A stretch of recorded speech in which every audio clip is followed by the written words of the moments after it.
안녕하세요. 웰다잉 유언상속 도우미 이양원 변호사입니다.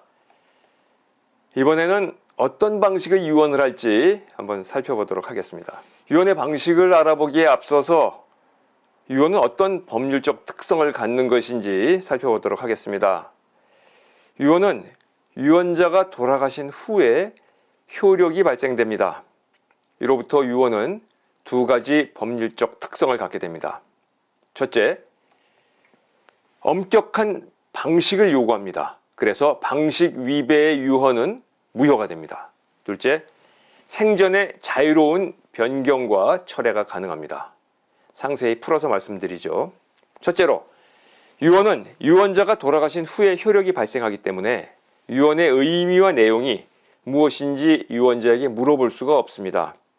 유언할 때 법에 정해놓은 대단히 엄격한 방식을 따르도록 요구하는 것은 이 때문입니다. 만약 법정 방식에 위배되거나 유언의 내용이 불분명할 경우 그 유언은 무효로 됩니다. 둘째로, 유언자가 살아있는 동안 유언을 효력 발생을 하지 않지요. 따라서 유언자는 언제든지 유언을 변경하거나 철회할 수 있습니다. 유언을 여러 번 하면 가장 나중에 한 유언이 효력을 갖게 되고요. 그 유언과 상충되는 그 이전의 모든 유언은 효력을 잃게 됩니다. 유언은 이와 같은 법률적 특성을 가지고 있기 때문에 이를 염두에 두고 나에게 적합한 유언 방식은 무엇인지 살펴볼 필요가 있습니다. 법에 정한 유언 방식, 말씀드린 것처럼 사후에 효력이 발생하기 때문에 그 방식을 법에 엄격하게 정해놓고 그 이외의 유언 방식은 허용되지 않습니다. 자필증서에 의한 유언, 녹음에 의한 유언, 공정증서에 의한 유언, 비밀증서에 의한 유언, 구수증서에 의한 유언, 이렇게 5가지 방식의 유언이 있는데요. 그중 많이 쓰이는 것은 자필증서 유언과 공정증서 유언이지만 녹음 유언 방식도 앞으로 많이 쓰일 가능성이 있습니다. 비밀증서 유언이나 구수증서 유언은 특별한 경우에만 사용되므로 오늘은 자필증서 유언, 공정증서 유언, 녹음 유언 등 3가지 방식에 관한 사례를 중심으로 살펴보도록 하겠습니다. 먼저 자필증서 유언 사례를 살펴보겠습니다. 홍길동 씨 사례로 설명을 드리죠. 80세인 홍길동 씨, 공무원 정년 직후 강남구 대치동 35평 아파트에서 30년째 살고 있습니다. 자녀는 2남 1녀로 장남은 부천에서 살고 차남은 미국으로 이민 갔고 딸은 이혼 후 아이를 데리고 홍길동 씨 부부를 모시고 살고 있습니다. 홍길동 씨는 20년 전 장남 결혼할 때 부천 아파트를 사주었고요. 차남의 미국 유학 비용을 대주었습니다. 딸에게는 특별히 해준 것이 없어 미안하게 생각하고 있는 홍길동 씨. 장차 살고 있던 집을 홀로 된 딸에게 주고 아내를 모시도록 했으면 하는 바람을 갖고 있었습니다. 어느 날 홍길동 씨는 지난주에 만났던 오랜 친구 서림 씨의 갑작스런 부고를 받고 장례식장을 다녀오는 길에 자신의 문제를 생각해 보았습니다. 내가 갑자기 죽으면 어떻게 될까? 홍길동 씨는 유언을 하기로 결심을 하고 어떤 방식이 좋을지 친구 아들인 변호사에게 물어봤습니다. 그 변호사는 자필증서 유언과 공정증서 유언의 장단점을 설명해 주었습니다. 자필증서 유언, 공정증서 유언, 장단점이 서로 거꾸로 돼 있죠. 자필증서 유언의 장점은 쉽고 간단하게 작성할 수 있다는 거죠. 그런데 단점은 자필증서이기 때문에 분실, 훼손되면 그 효력을 주장할 수가 없게 됩니다. 또 법률상 법원에 가서 검인 절차를 필요로 하고요. 집행 문제가 발생할 가능성이 있습니다. 이에 비해서 공정증서 유언은 공증사무소의 창고에 보관이 되니까 확실하게 보관이 되죠. 또 검인 절차 불필요하고 그 공정증서 유언 자체로 바로 등기 등 집행을 할 수 있습니다. 다만 공증수수료가 부담이 되죠. 상속재산가액 1억 원에 15만 원 정도의 공증수수료를 부담해야 합니다. 또 증인 2사람과 함께 공증사무소에 직접 출석해야 하는 번거로움도 있고요. 서식에 따른 유언을 작성하기 때문에 표현에 제한이 있을 수 있습니다.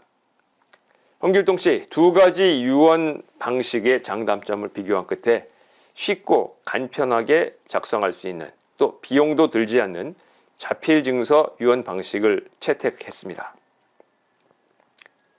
자필증서 유언 방식은 법정돼 있죠. 유언자가 그 전문과 연, 월일, 주소, 성명을 자서하고 날인해야 한다. 위 증서에 문자의 삽입, 삭제 또는 변경을 하면은 유언자가 이를 자서하고 날인해야 한다라고 법조문에 규정이 되어 있습니다. 첫 번째, 유언의 전문. 이것은 누구에게 어떤 재산을 물려줄지 수유자, 즉 물려받는 사람과 유증 재산, 물려주는 재산을 특정해서 자필로 기재해야 한다는 겁니다. 단, 전 재산을 준다, 혹은 전 재산의 2분의 1을 준다는 식으로 포괄적으로 유증할 수도 있습니다. 중요한 것은 반드시 자필로 기재해야 한다는 겁니다. 유증할 재산의 목록도 자필로 기재해야 하고 프린트한 재산 목록을 첨부하면 유언 자체가 무효로 됩니다. 유언 집행자를 지정하는 것이 좋은데 이 역시 반드시 자필로 기재해야 합니다. 두 번째, 유언장에는 유언을 작성한 연월일 그리고 주소와 성명을 기재해야 합니다.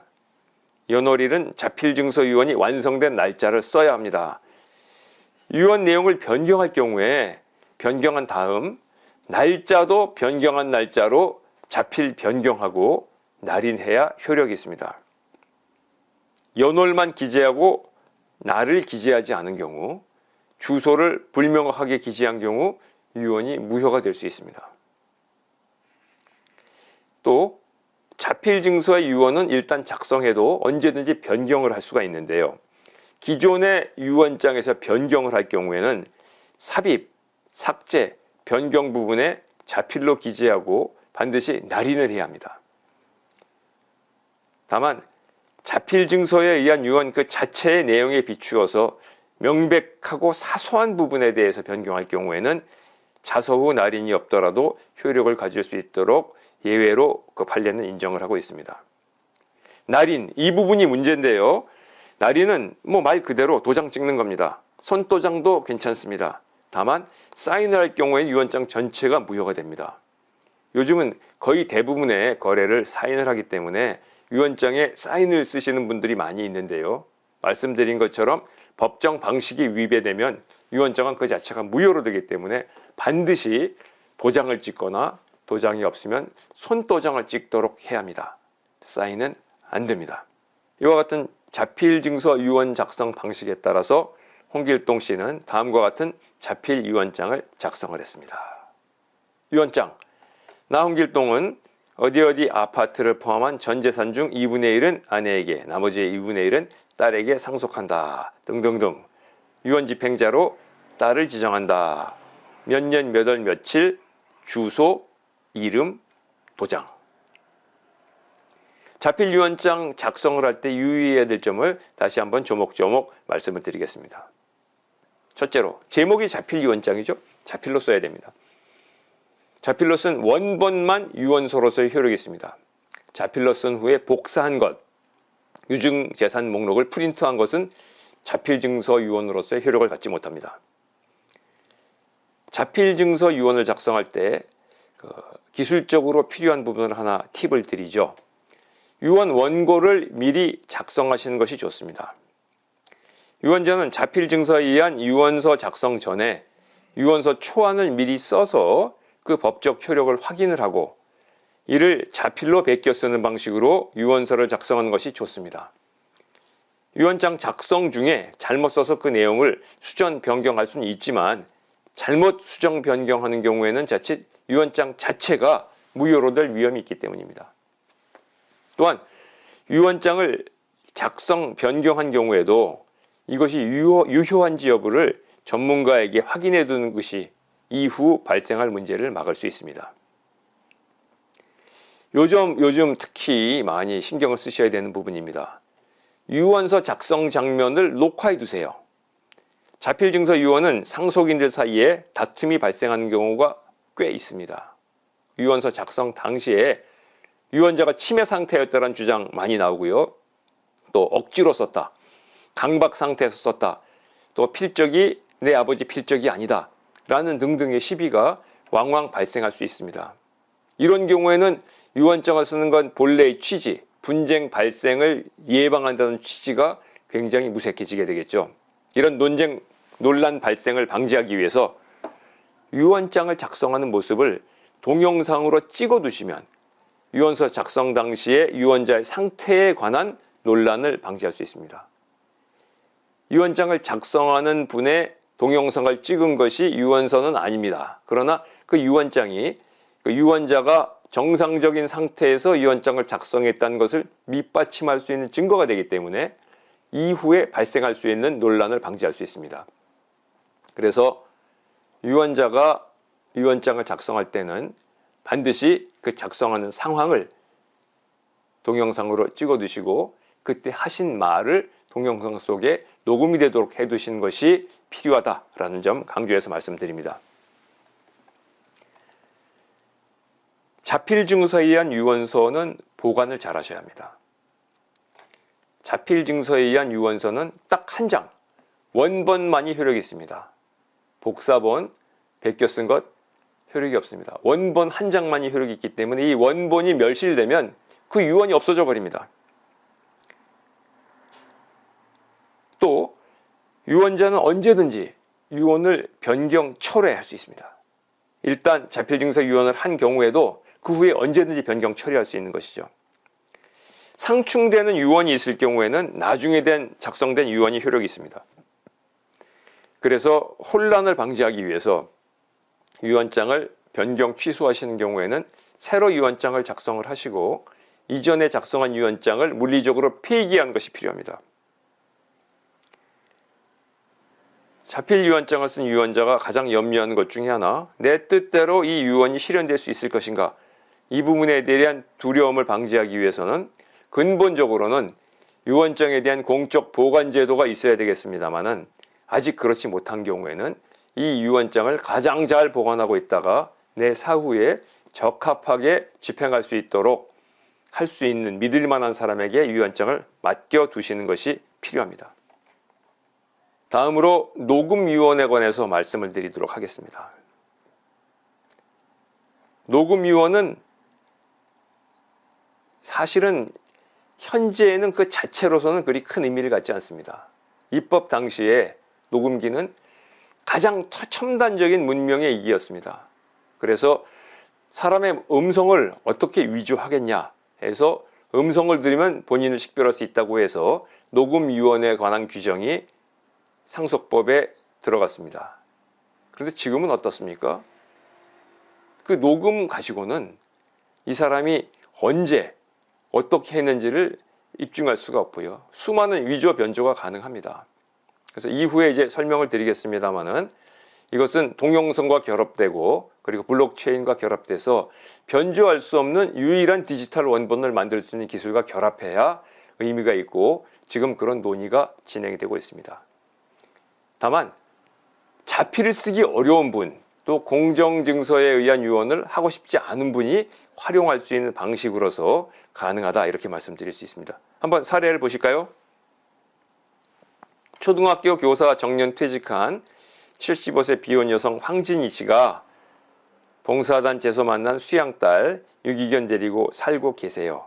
그리고 사회봉사활동 많이 하십니다.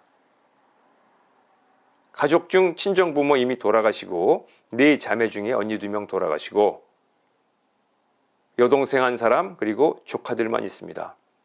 직접적으로 내 재산을 물려줄 만한 상속인은 없는 상태죠. 그래서 황진희 씨는 자기 수양딸 그리고 사회봉사단체에 자선단체에 재산을 물려주고 싶은데 현실적으로 질병을 앓고 난 다음에 손이 떨려서 자필증서 유언을 하기가 어렵습니다. 그렇다고 모든 사람에게 내용이 공개되는 사실상 공개되는 또 증인이 2사람이나 필요한 공정증서 유언 하고 싶지가 않았습니다. 여기저기 물어보니 녹음에 의한 유언 방식이 있다 해서 그 방식을 써보도록 하는 것이죠. 황진희 씨는 장애아동지원센터 담당 직원을 증인으로 세우고 미리 준비한 유언 원고를 읽는 모습을 휴대전화로 녹화해서 그 녹음 원본을 유언집행자로 지정한 장애아동지원단체에 맡기는 방식으로 유언 업무를 정리를 했습니다. 녹음 유언의 방식, 법에는 이렇게 규정이 되어 있습니다. 유언자가 유언의 취지, 그 성명과 연월일을 구술하고 이에 참여한 증인이 유언의 정확함과 그 성명을 구술하여야 한다. 유언의 취지란 누구에게 어떤 재산을 물려줄지, 수유자, 물려받는 사람과 유증재산, 물려받는 재산을 특정해서 정확하게 말을 해야 합니다. 직접 말을 하셔야 되는 거죠. 다만 전재산 또는 전재산은 2분의 1을 물려준다, 이렇게 포괄 유증할 수도 있습니다. 유언집행자도 지정을 하셔야죠. 이때 수유자도 유언집행자가 될 수 있습니다. 유언을 받는 사람도 유언집행자가 될 수 있다는 얘기죠. 그리고 본인의 성명과 그 녹음 유언을 한 연월일을 직접 말씀을 하셔야 합니다. 또 증인 한 분이 참여를 하셔야 돼요. 증인은 미성년자나 성년 후견 한정 후견을 받는 사람, 또 유언으로 이익을 받는 사람, 그 배우자와 직계 혈족, 즉 수유자, 그 배우자 및 그 부모 자식은 증인이 될 수 없습니다. 이익을 받는 사람이 하는 증언은 객관성이 없기 때문이죠. 이해관계 없는 제3자가 증인으로 나와서 직접 구술을 해야 됩니다. 유언자, 그러니까 앞에 말한 유언자가 정확하게 정상적인 상태에서 그 유언을 구술을 했다라는 점을 확인을 하고 자기 이름을 말씀을 하시면 됩니다. 유언 녹음에 도움이 될 만한 그 가이드를 몇 가지 말씀을 드리죠. 말씀드린 것처럼 휴대전화를 활용을 해서 그 녹음에 의한 유언을 하시는 것이 좋겠습니다. 휴대전화 동영상 녹화 중 음성 부분은 녹음에 해당하므로 휴대전화로 녹음 유언을 할 수가 있습니다. 휴대전화로 유언자와 증인이 함께 있으면서 유언자는 유언을 하고 증인은 증언을 하는 장면을 동영상으로 찍어두면 그 자체가 확실한 녹음 유언이 될 수 있습니다. 말을 할 때 버벅거리고 자신이 없는 분 많이 계시죠? 그래서 유언 원고를 미리 작성하시는 것이 필요합니다.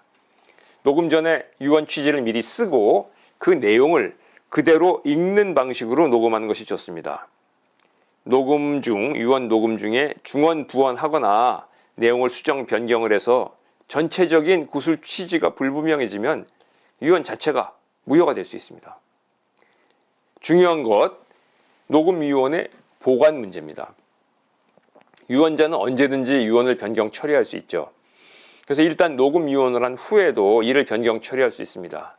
상충되는 유언이 있을 경우에는 나중에 작성한 유언이 효력을 갖습니다. 그런데 휴대전화에 들어있던 동영상 녹음 유언이 휴대폰 분실이나 교체 등으로 외부에 유출될 경우에 예상치 못한 문제가 발생할 수 있으므로 보관에 각별히 주의를 하셔야 합니다. 가지고 있다면 새로운 유언을 하고 종전 유언을 삭제를 하셔야 됩니다. 그리고 만약에 기존에 있던 그 녹음이 유출되었다면 새로운 유언을 할 때 언제 했던 그 녹음 유언은 취소한다라는 취지를 한 번 더 명확히 밝혀주시고 새 녹음 유언을 잘 보관하시는 것이 중요합니다. 유언의 방식 세 번째, 공정증서에 의한 유언 사례를 설명을 드리겠습니다. 85세 무연고자 김수임 씨 사례입니다. 부천 춘희동 영구임대 아파트에 살고 있는 85세 김수임 할머니, 평생 홀로 살아 가족이 아무도 없습니다. 몸이 아픈데 마음씨 착한 야쿠르트 아주머니가 매주 찾아와 돌봐주어서 자기가 가지고 있는 전 재산, 영구임대 아파트 보증금과 어머니가 물려준 금반지를 물려주고 싶습니다. 어떤 방식이 좋을까요? 할머니는 법률고정단에 가서 상담을 했습니다.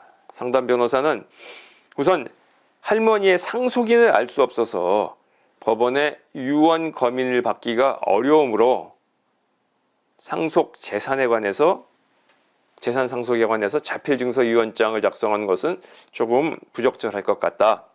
상속재산 크지도 않고 하기 때문에 비용도 많이 안 들 것 같으므로 공정증서 유언을 추천했습니다. 김수임 할머니는 이웃집 할머니 두 분과 함께 이웃집 할머니 두 분에게 증인을 부탁을 해서 함께 공증사무소로 가셔서 공정증서 유언을 마쳤습니다. 자기가 소중하게 생각한 재산 전부를 자기가 소중하게 생각하는 사람에게 물려주는 절차를 마치고 나온 김수임 할머니는 아주 혼란 마음이셨겠죠. 공정증서 유언 방식에 관해서 상세히 설명을 드리겠습니다. 법 규정은 이렇게 되어 있습니다. 유언자가 증인 두 사람이 참여한 공증인의 면전에서 유언의 취지를 말로 전하고 공증인이 이를 필기, 낭독하여 유언자와 증인이 그 정확함을 승인한 후 각자가 서명 또는 기명 날인해야 된다.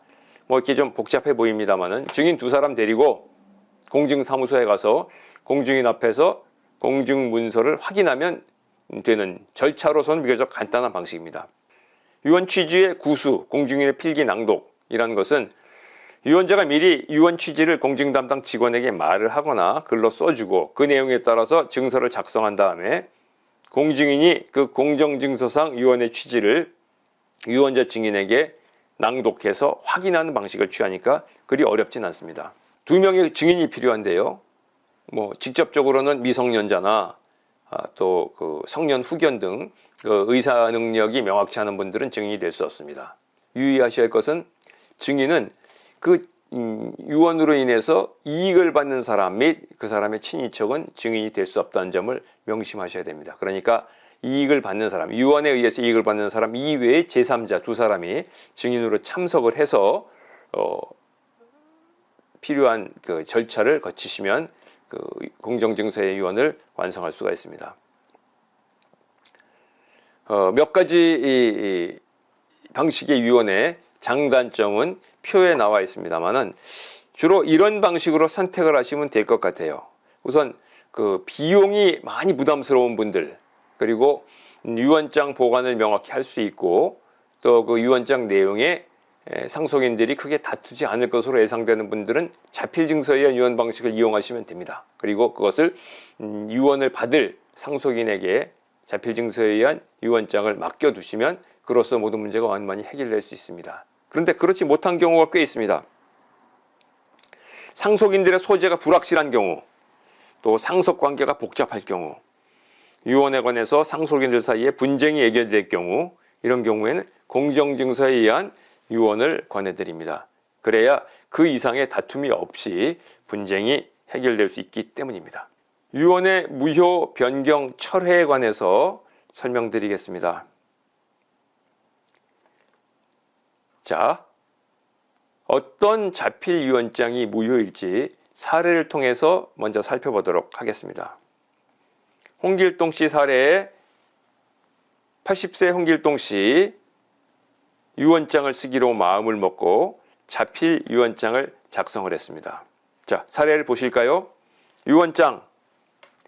나 홍길동은 다음과 같이 유언한다.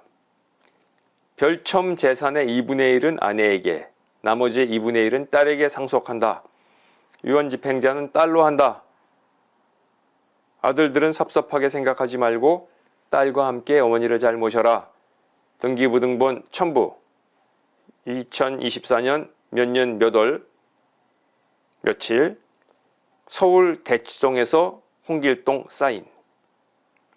자, 얼핏 봐도 아시겠죠? 이 유언장은 무효입니다.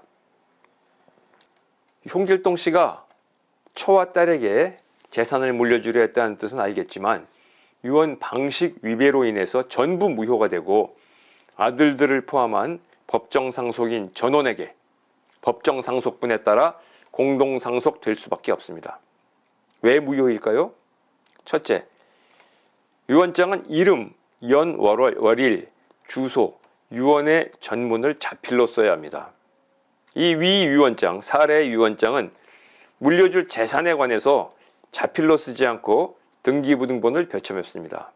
즉 유언의 전문, 유언의 내용에 해당하는 상속재산을 자필로 쓰지 않았기 때문에 유언 전체가 무효로 되는 것입니다. 유언장을 자필로 쓰고 복사한 후 서명 날인한 것, 컴퓨터로 작성한 재산 목록을 첨부한 것, 주소가 인쇄된 용지에 이름을 쓰고 도장을 찍은 것 모두 무효입니다. 법률적으로 효력을 갖는 법정 유언 사항, 즉 유증, 재산을 물려주는 것, 유언 집행자, 지정 등에 대한 유언 내용은 반드시 자필로 써야 한다는 점을 다시 한번 강조해서 말씀드립니다. 둘째로, 유언 내용 중 누구에게 재산을 물려주는가 하는 것은 가장 중요한 부분입니다. 이 부분을 명확히 쓰지 않으면 유언 전체는 무효가 될 수밖에 없습니다. 유언으로 상속재산을 받을 사람, 수유자를 아내, 딸 등 유언자와의 관계로 쓸 경우에 유언장 자체로 누구인지 특정할 수 있으면 무방하지만, 예컨대 아내와 이혼을 했다든지 딸이 2명이라든지 해서 특정할 수 없는 경우에 유언 자체가 무효로 됩니다. 셋째, 유언자의 이름, 유언장 작성 연월일, 유언자의 주소를 자필로 기재해야 합니다. 이 유언장에는 연, 월만 쓰고 일의 기재가 없으므로 그것만으로도 이 유언장은 무효가 됩니다. 주소는 주민등록지가 아니어도 되고 실제 살고 있는 것이면 무방하지만, 이 유언장은 서울 대치동까지만 기재되어서 유언자의 주소를 특정할 수 없어서 또한 무효입니다.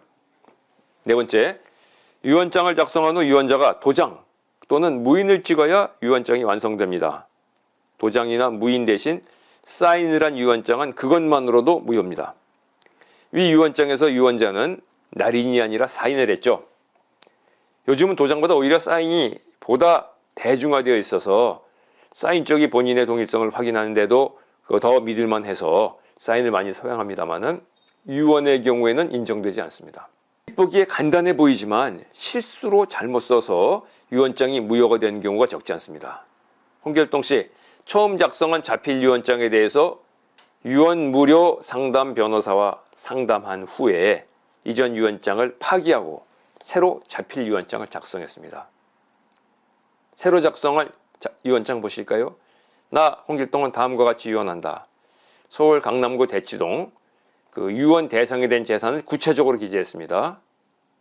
유언 집행자는 딸 아무개로 한다. 그리고 몇 년 몇 월 며칠, 그리고 주소를 정확히 끝까지 기재하고 도장을 찍었습니다. 유효한 자필 유언장이 완성된 것입니다. 자필 유언장의 변경과 철회에 관해서 설명을 드리겠습니다. 유언의 법률적 특성 중 하나는 유언자의 사후에 효력이 발생하는 것이죠. 그렇기 때문에 엄격한 방식이 요구된다는 것 앞서 설명을 드렸습니다. 유언의 법률적 특성 중 또 하나는 사후에 효력이 발생하기 때문에 생전에는 언제든지 변경 처리할 수 있다는 점입니다. 일단 유언을 했더라도 언제든지 어떤 내용으로든 유언자 마음대로 변경하거나 처리할 수 있습니다. 황진희 씨 사례를 통해서 설명을 드려볼까요? 황진희 씨, 초등학교 교사 정년퇴직한 75세 비혼 여성인데요. 자기 재산을 물려주기 위해서 자필 유언장을 작성을 했습니다. 작성한 자필 유언장 내용은 다음과 같습니다. 나 황진희는 내 재산을 다음과 같이 유증한다. 아파트를 매각해서 세금 빼고 20%, 20%, 20%는 합계 60%는 자선단체 기증하고 40%는 수양딸에게 준다 등등 해서 유효한 유언장을 작성을 했습니다. 유언장을 쓴 며칠 후에 황진희 씨는 마음이 살짝 바뀌어서 유언 집행자를 유기견 보호협회에서 수양딸로 변경하고 유기견 보호협회의 목 20%에서 10%로 수양딸의 몫을 40%에서 50%로 변경하고 싶어졌습니다. 이에 황진희 씨는 유언장에 변경할 부분에 줄을 긋고 변경된 내용을 기입해 넣었습니다. 자, 자필 유언장에 의한 유언, 자필 증서에 의한 유언, 법률 규정에는 유언장을 변경을 할 때 유언자가 이를 자수하고 날인해야 된다고 되어 있죠. 이 방식을 따르지 않으면 그 유언장의 변경은 무효가 되고 그로 인해서 그 유언장 전체가 무효가 될 수가 있습니다. 황진희 씨는 유언장을 변경을 할 때 자필로 삭제, 변경 내용을 종전 유언장에 기재를 하고 날인해야 하며, 특히 유언장을 변경한 날짜도 변경 기재해야 된다는 점 유의해야 합니다. 변경한 내용이 오기의 정정을 넘어서 일정한 실질적인 변경의 의미를 갖는 경우 방식을 갖추지 않으면 전체적으로 무효가 되어버릴 수 있습니다. 그래서 유언장에 변경을 하실 경우에는 기존 유언장의 내용 중에 변경할 부분이 적지 않을 경우에는 차라리 기존 유언장을 폐기하고 새로 유언장을 작성하시는 것이 그 유언장이 무효로 될 위험을 줄일 수 있다. 이렇게 말씀드릴 수가 있겠습니다. 유언의 철회, 유언의 변경은 기존 유언의 내용을 일부 수정하는 것입니다만은 유언의 철회는 기존에 했던 유언을 통째로 없었던 것으로 만드는 행위입니다. 유언의 철회에 관해서 유언자는 언제든지 유언 또는 생전 행위로서 유언이 전부나 일부를 철회할 수 있다라고 규정하고 있습니다. 그리고 유언자는 그 유언을 철회할 권리를 포기하지 못한다라고 명시해 놓고 있습니다. 즉 유언자는 돌아가실 때까지 유언을 일단 한 경우라도 언제 어느 때든지 그 유언을 철회할 수가 있고요. 누구도 그 유언자가 유언을 철회할 수 있는 권리를 빼앗을 수 없다는 것입니다. 즉 유언자의 절대적인 권리라는 말씀이죠. 유언에 관심이 있는 분들이 많이 계시지만 선뜻 유언장을 쓰지 못하는 큰 이유 중에 하나는 유언장에 구속되지 않을까 하는 염려 때문입니다. 예컨대 상가 건물을 유언 공증을 해주면 그 상가의 담보대출이나 상가 임대차에 제한이 있는 건 아닌지, 등기부에 유언에 관련된 내용이 표시되는 것은 아닌지 걱정하는 분들이 많이 있습니다. 아들한테 공정증서로 집을 물려주겠다고 유언장을 썼는데 나중에 생각이 바뀌어서 취소하려고 하니까 아들이 공정증서를 보이면서 이렇게 기재되어 있기 때문에 바꿀 수 없다라고 얘기한다는데 사실인가? 라는 그 상담을 하시는 분들도 실제로 있습니다. 유언을 하면 유언 내용에 따라서 유언자의 생존 권리가 제한되는 것인지, 혹은 한번 유언을 하면 계약한 것처럼 그 유언 내용에 구속된 것이 아닌지 염려하고 계신데요. 분명하게 말씀드립니다. 언제 어느 경우라도 내가 한 유언을 철회할 수 있습니다. 유언을 하더라도 유언자는 사망하기 전까지 유언으로 물려줄 재산에 대해서 100% 완벽한 권리 행사를 할 수 있고요. 아무 이유 없어도 언제든지 기존의 유언을 변경하거나 철회할 수 있다라는 점을 말씀드리고요. 특히 새 유언장을 작성할 경우에 새 유언장과 저촉되는 내용의 종전 유언장은 별도의 조치가 없더라도 자동으로 무효가 된다라는 점을 말씀을 드립니다. 이렇게 유언을 변경하거나 취소하거나 처리하거나 새로 작성을 했을 때 자칫 잘못하면 여러 개의 유언장이 나타나게 됩니다. 그랬을 때 그 자체가 하나의 분쟁 요인이 될 수 있습니다. 그래서 가급적이면 유언을 변경 철회하거나 새로운 유언장을 작성하거나 하실 때는 종전의 유언장을 물리적으로 폐기하는 것이 필요하다. 그게 불가능하다면 새 유언장에 종전 유언장을 특정을 해서 그 유언장의 내용은 무효다, 철회된 것이다 라는 점을 특정하시는 것이 좋겠습니다. 유언에 관해서 말씀을 쭉 드렸는데요. 유언의 일생, 유언의 탄생에서 소멸까지의 과정을 한번 살펴보도록 하겠습니다. 유언하려고 하시는 분들, 유언을 이미 한 분들이 느끼는 걱정, 불안감 중에 큰 부분에 해당하는 것은 내가 사망한 후에 유언이 내 뜻대로 집행이 될 수 있을 것인가에 대한 걱정입니다. 내 유언장이 제때 발견이 안 되면 어쩌지? 누가 내 유언장을 변조하면 어쩌지? 누가 내 유언장을 숨기거나 파기해버리지는 않을까? 이런 걱정, 불안감에 잘 대처하기 위해서는 유언이 어떤 절차에 따라서 집행이 되는지 일목요연하게 이해하실 필요가 있습니다. 그래서 이번에는 홍길동 씨의 사례를 중심으로 그 유언의 탄생부터 소멸까지 유언의 일생을 시간의 흐름에 따라서 살펴보고자 합니다. 80세 홍길동 씨, 공무원 정년 퇴직 후 강남구 대치동 35평 아파트에서 30년째 살고 있습니다. 자녀 이남 일녀, 장남 부천 거주, 차남 미국으로 이민, 딸은 이혼 후 자녀 아이 데리고 홍길동 씨 부부 모시고 살고 있습니다. 홍길동 씨는 20년 전 장남에게 그 부천 아파트를 사주었고 차남의 미국 유학 비용 대주었고 딸에게 특별히 해준 건 없어서 지금 가지고 있는 집을 딸에게 물려주고 싶어요. 그런데 어느 날 홍길동 씨가 자기 가까운 친구 상가에 다녀오다가 불현듯 내가 죽으면 어떻게 될까 고민을 하기 시작했습니다. 이 고민 끝에 홍길동 씨는 자필 유언장을 작성을 했습니다. 자, 이제 그 유언의 일생이 시작되는 것이죠. 유언장. 나 홍길동은 아파트를 포함한 전 재산 중 2분의 1은 아내에게, 나머지 2분의 1은 딸에게 상속한다. 아내와 딸은 아파트를 담보로 5천만 원 대출받아 큰아들에게 주기 바란다. 유언집행자로 딸을 지정한다. 아이들에게 당부한다. 내가 사망한 후 어머니 잘 모시고 단란하게 지내기 바란다. 2024년 몇 년 몇 월 며칠 서울 강남구 주소 성명 홍길동의 도장 자필 유언장이 완성이 됐죠. 유언장을 쓴 홍길동 씨 같은 집에 사는 딸에게 유언장 맡겨놓고 편안한 여생을 보낸 후 어느 따뜻한 봄날 평온하게 눈을 감았습니다. 첫 번째 절차가 시작이 돼야죠. 유언장의 검인 절차입니다. 유언의 효력 발생. 홍길동 씨의 사망 시점부터 홍길동 씨의 유언장은 효력이 발생합니다. 또 이에 따라서 홍길동 씨의 상속 재산은 유언장의 내용대로 유언을 받은 사람, 수유자에게 귀속이 됩니다. 하지만 유언으로 유산을 받은 사람 이외에는 유언이 있었는지, 유언의 내용이 무엇인지, 누구에게 어떤 재산이 상속되는지 알 수가 없죠. 그래서 우리 상속법은 유언의 존재, 그 내용을 객관적으로 특정하기 위한 절차로 유언장의 검인 절차를 요구하고 있습니다. 검인이란 가정법원에 유언 증서를 제출을 해서 유언의 방식에 관해서 검사 확인하는 절차입니다.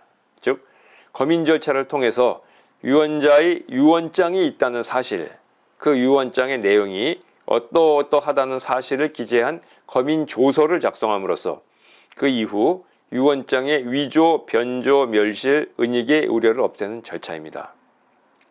하지만 검인 절차는 형식적으로 유언장의 존재를 확인하는 것이므로 유언이 유효인지 무효인지 최종적으로 확정한 것은 아닙니다. 따라서 유언 검인 절차를 마친 이후에도 상속인들은 유언의 효력을 다툴 수는 있습니다. 검인은 5가지 유언 방식 중에 자필증서 유언, 녹음 유언, 비밀증서 유언을 대상으로 하고 있고요. 유언장을 보관하거나 발견한 자가 지체 없이 유언자의 최후 주소를 관할하는 가정법원에 신청을 해야 합니다. 검인 청구를 신청해야 될 사람, 발견한 사람이 이 신청을 게을리하면 상속재산을 받은 사람에 의해서 손해배상 책임을 부담하는 경우가 있을 수 있으므로 유언장을 발견한 사람은 최대한 신속하게 검인 신청을 할 필요가 있습니다. 이 사례에서 볼 것 같으면 홍길동 씨의 딸이 자필 유언장을 보관하고 있었으므로 그 딸이 홍길동 씨 장례식 직후에 홍길동 씨의 최후 주소인 강남구를 관할하는 서울 가정법원에 검인 청구서를 제출하면 됩니다. 자, 표에 검인 청구서, 유언 증서 검인 심판 청구서라고 기재된 사례를 보시면 되겠습니다. 검인 청구를 하면 가정법원은 검인 기일을 정해서 상속인들의 출석을 요구하는데요. 검인 청구를 할 때 청구인은 상속인 전원의 이름과 주소를 제출해서 상속인 전원에게 검인기일 출석 통지서가 송달될 수 있도록 해야 합니다. 검인기일에 출석한 상속인 중 유언의 존재와 내용에 대해서 이의를 제기하면 검인조서에 이의한 사실이 기재가 되게 됩니다. 유언 집행자에 관해서 말씀을 드리죠. 검인이 이루어지면 이제 유언 집행 절차가 진행하게 되는데요. 유언 집행 절차는 유언 집행자가 주관을 합니다. 유언장에 유언 집행자를 지정해 두면 그 사람이 유언을 집행하고요.